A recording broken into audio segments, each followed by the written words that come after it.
Hall of Fame coach Rick Pitino, who is one of only 2 coaches to lead 3 different schools to the Final Four, is the first coach to win the national title with 2 different programs. Louisville completes the championship. Pitino, who has coached in the Final Four 7 times, is known for his sideline intensity and demanding style. His ability to develop talent and bring out the best in players is held in high esteem. But instead of retiring to watch his horses, Pitino is fighting to restore his career and reputation, both derailed by recent scandals. Coach, did they fire you? Following 17 years at Louisville, Pitino was fired after being implicated in a federal investigation involving bribes to a recruit. Prior to that, an escort sex scandal unfolded during his watch, which led to Louisville being the first school in NCAA history to have its basketball championship vacated. Out of work for more than a year, Pitino took the only coaching job he was offered, which was 5,000 miles away in Athens, Greece. But he applied the same expertise that's kept him near or at the top for decades, and he added another championship to his resume. Then he decided to return to the United States. I sat down with Pitino at his New York City apartment to discuss the twists and turns of his turbulent years and what his future may hold on this special edition of 1 to 1.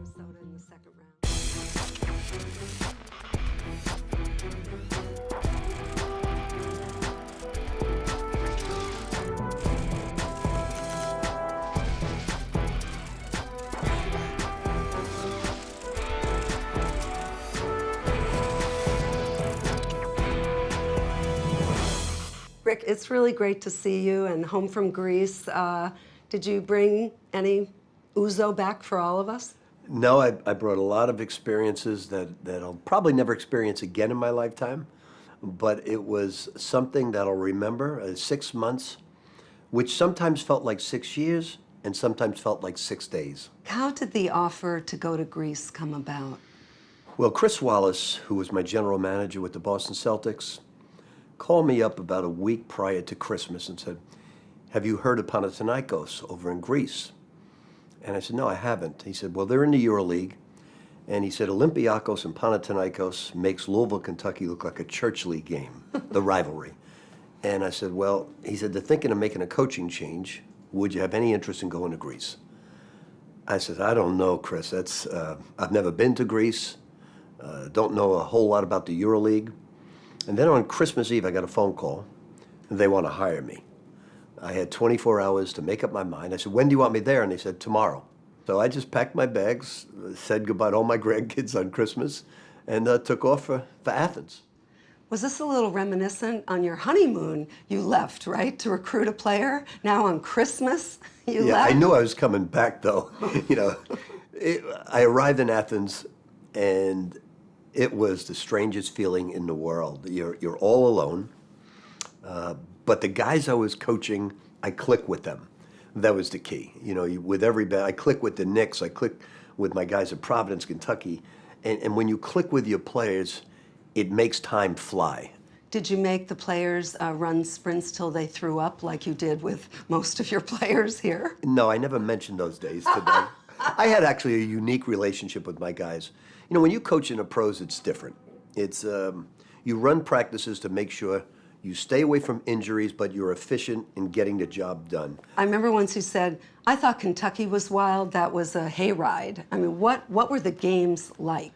Well, first, with certain opponents like Olympiacos, you have nets around the court to stop the people from throwing. So we played the Greek Cup game you had to be 15 years younger to attend the game. Sellout game. It couldn't be anybody older than 15 because of the fights the year before. Then I had 2 games where there were no fans. Then we were escorted into Olympiacos with over 50 policemen in riot gear and shields led us into the place. Didn't you have to ask the people, please not to smoke? There's 20,000 people in the arena, and 10,000 people are bringing their own ashtrays and smoking like the old garden back in the, the 60s. Red. And I said, the whole place, you come out at halftime, and it looks like smog just took over the arena, and you're choking to death, and the athletes are choking to death. The unusual scenario, passionate fans with minimal self-control, did not deter Pitino from doing what he does best, revamping teams and winning titles. Panathinaikos was in 11th place in the EuroLeague when Pitino arrived, but the Hall of Fame coach led a turnaround that saw the team clinch a playoff berth in dramatic fashion. Pana plus Pitino equals playoffs. Panathinaikos captured its country's Greek Cup, then went on to win its 38th Greek League championship. Why didn't you return to Greece? I have a grandson that has a form of epilepsy, and there's only 300 people in the world that have this. He's 1 year old. And I wanted to spend the next 6 months helping my son and daughter-in-law just uncover turn over every stone to find a great geneticist, to find out answers, because we don't know. It's so rare. I'm just trying to use all my connections that I've made in my 40 plus years in coaching to try and find a doctor that can help in some way. But in 6 months from now, hopefully things will be better, and I'll return somewhere. I've never given $5 to a player in my 40 plus years. They really basically fired me for other reasons, with probably what went on in that dormitory.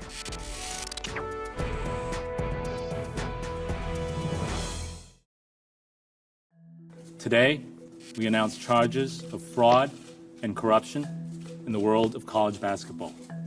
In September of 2017, a lengthy FBI investigation into corruption in college basketball recruiting was made public.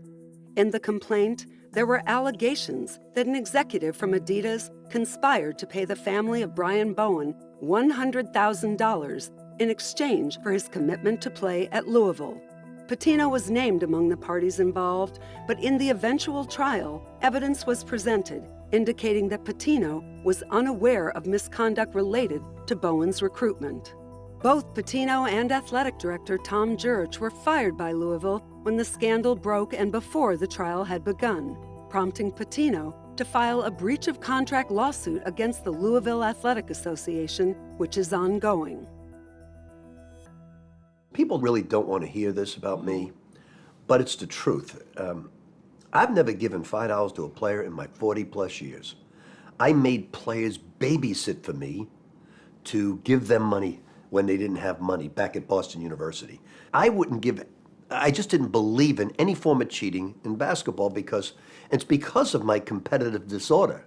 When you're the ultimate competitor, you don't want to say, I got a player because I gave him something and now I'm competing against North Carolina and I have an advantage. It's like cheating in golf. You know, you mark your ball and you mark it 2 inches in front and then the ball goes in. You just feel awful. Do you understand that that is very difficult to believe, that you have never either had a hand in it or was it willful ignorance? I would definitely not believe it if I was sitting on somebody else's couch, but it's the truth. And the only way you can really find out is not by believing me. I've stopped trying to convince people, but the only way to believe it is go speak to any of the players at 4 different universities, go speak to any of the coaches that work for me, and there you have your answer. If you go ask Brett Brown, if you go ask Donovan Mitchell or Terry Rozier or Montrezl Harrell or Gorky Zhang or Peyton Siva or Russ Smith or Antoine Walker, Ron Mercer, Jamal Mashburn, Allen Edwards, Nazi Mohammed, you ask any of them, they will tell you Coach Pitino did it strictly by the book. He mentored us to always follow the rules and do it the right way. Now, at the end, were mistakes made? And am I the captain of the ship? 100%. I'm out of coaching today. The love of my life outside of my family is gone because I took ownership for what has gone on. And unfortunately, people did the wrong things, and I'm responsible for that. Aren't you culpable for being in the dark? Just the opposite when you think about this. The real problem here, what the millions of dollars that the FBI and the Southern District of New York spent, what did they get out of this whole thing? I mean, did they clean up college basketball? No, they did not. They got a few low-level assistant coaches who really got a pass. Other people had house arrest and other people going away for a little bit of time. But think about this. They had all the evidence they brought to court.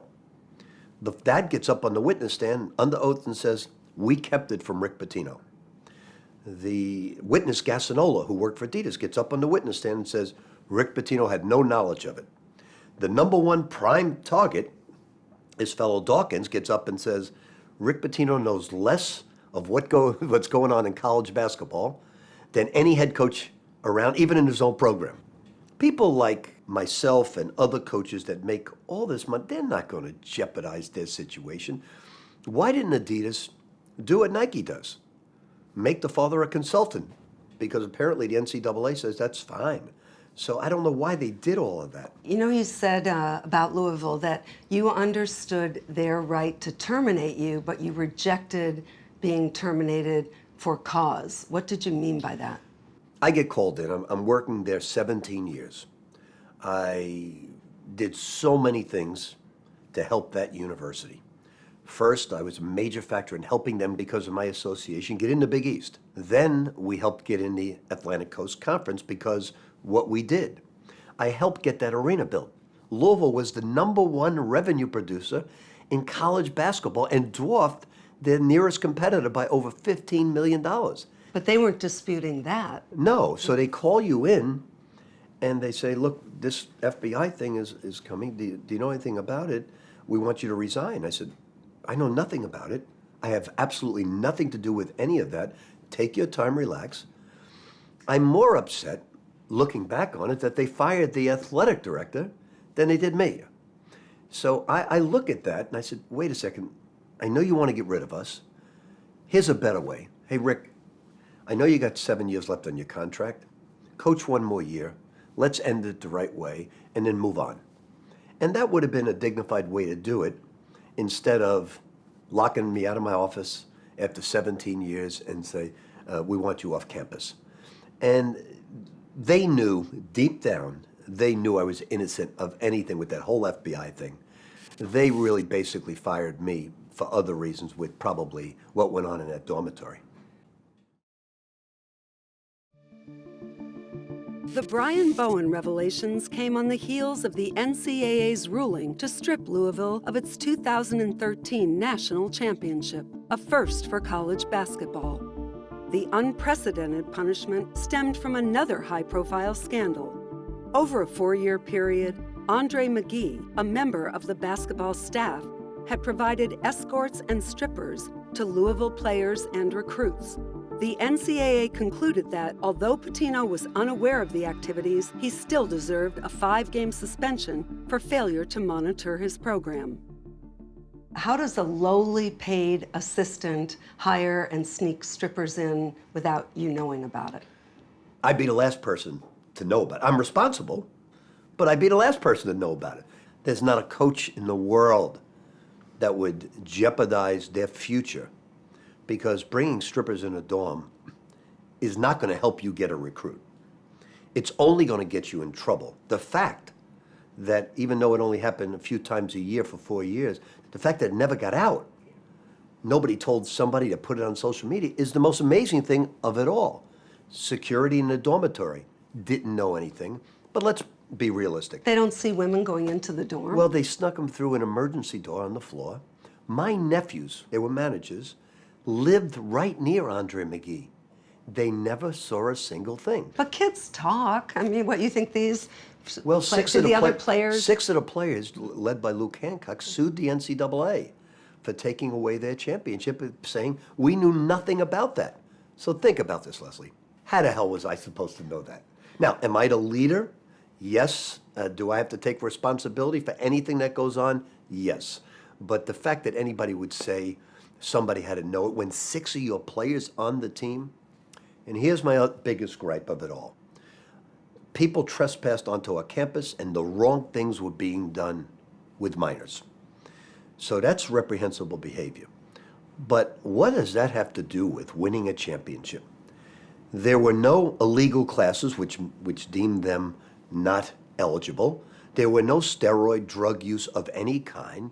There was no advantages gained by strippers coming in through a back door of a dormitory to beat Michigan, to beat Wichita State, to beat Duke. None of that. What does that have to do with it? You don't take a championship banner down. The NCAA should have fined $10 million, $50 million to that university, but you can't take away what the kids earned on the court. You can't do that. Right after that entire scenario, you said, you know what, I am going to recommit to knowing my staff, to knowing what they're up to making sure that I, like you said, it's my responsibility that I know what's going on. How did that lead to Brian Bowen?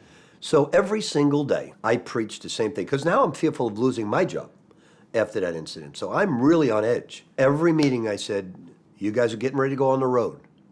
Follow the letter of the law. Do not do anything wrong. Our jobs are at stake. Where was the disconnect? The disconnect is that assistant coaches take shortcuts in life. They don't do it the way I hired Jeff Van Gundy or Billy Donovan or Tubby Smith or Ralph Willett or Kevin Willett or Mick Cronin.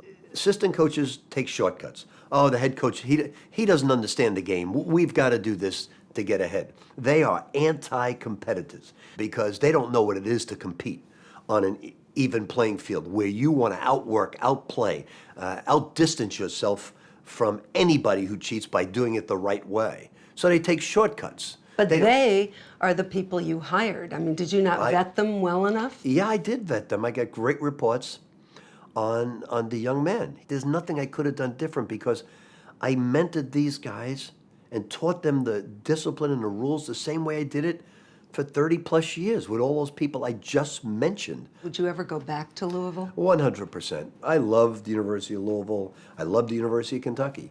I love the people of Kentucky. I'm not going to let 5 to 7, 10 people spoil my feelings for a place I've spent 17 years. The one thing you learn when you're 66 is, man, put it behind you and get over yourself. As time moves on, there now comes the Chris Beard of Texas Tech, the Tony Bennett of Virginia. These are the future stars of our game that people are concerned about, certainly not me.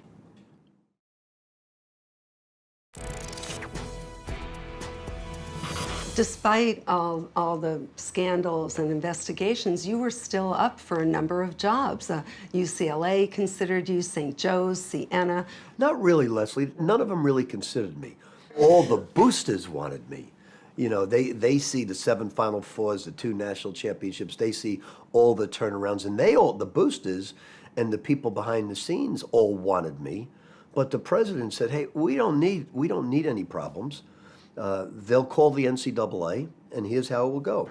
Hey, we're thinking of hiring Rick Pitino. What do you think?" Well, we haven't finished any of our investigation, so I can't tell you to hire Rick Pitino. So they immediately say, no, we can't hire him. The NCAA is coming out with notifications at the end of the summer, some notification of allegations. When do you feel you will be out from under this cloud? I don't know. You know, in people's minds, like I said, they just, you're going to get the question, well, no matter how much proof I show them about you had no knowledge, people just don't want to believe the good in certain people. But like I said, I'll take responsibility for people I hire, and I'll take responsibility for what I teach them. And that's what every good coach or every CEO has to do. What would be the magic wand for you, the type of university that you could see yourself? I know the jobs aren't open right now, but... The only thing that I'll say, Ed Cooley was rumored to go to Michigan. The only thing that got my juices flowing and excited was if he takes the Michigan job, I could possibly go back to Providence College, where I only spent 2 years, and one of my biggest regrets in basketball was not spending more time at Providence College because I loved the school so much. You know, you saw that the NBA hired John Beilein. There was a little bit of a rumor for you for the Cavaliers. Where does the NBA fit with you? I don't know. I think I wrote a book called One Day Contract. I think I just live my life right now on a one-day contract. I know I could do a great job in the NBA because of what I learned not to do. And that's a key thing with all coaches. You have to learn what not to do in handling today's athlete. You can be tough in certain areas, but you have to understand how to build them up, how not to embarrass them in front of their peers. That it's a one-on-one situation. If you need to correct somebody strongly, it's in your office, one-on-one, eyeball to eyeball. In front of the other members of the team, you lift up everybody's self-esteem. Must you treat every player differently? I remember Bill Parcells would always say, this bus leaves at 10 o'clock unless Lawrence Taylor's a little late. You know, you have to understand, I had 2 stars with the Knicks, Patrick Ewing and Mark Jackson. I remember Doug Collins, when we traded for Charles Oakley, I called him up and I said, tell me about Oak. A lot of people say he's difficult. And they said, here's Charles Oakley. He'll either kill you or kill for you. So when Charles flew in, you know who was there to pick him up at the airport. Of course, right this way. And Charles killed for me. He did. So it's you just have to understand stars. And you also have to understand the 10th, 11th, and 12th man in the locker room. They can cause a lot of damage behind the scenes. So you got to make sure you treat them with great dignity as well, because they can take the locker room and turn it. If and when you get a job in either the NBA or college, can you promise Joanne Minardi Pitino that will be the last stop? learning what I've learned, no question about it. It's the one good thing is I'm still more passionate today than when I was 24 as a head coach at BU, and that's the thing I like most about where I am in my life. I'm going to get back to another Final Four. Yes. Great. Yeah. As a commentator? No, Oh. I'm going to get back as a coach. I don't know if it's the EuroLeague or college basketball, but I'm going to get to another Final Four. There's going to be an 8th Final Four in me.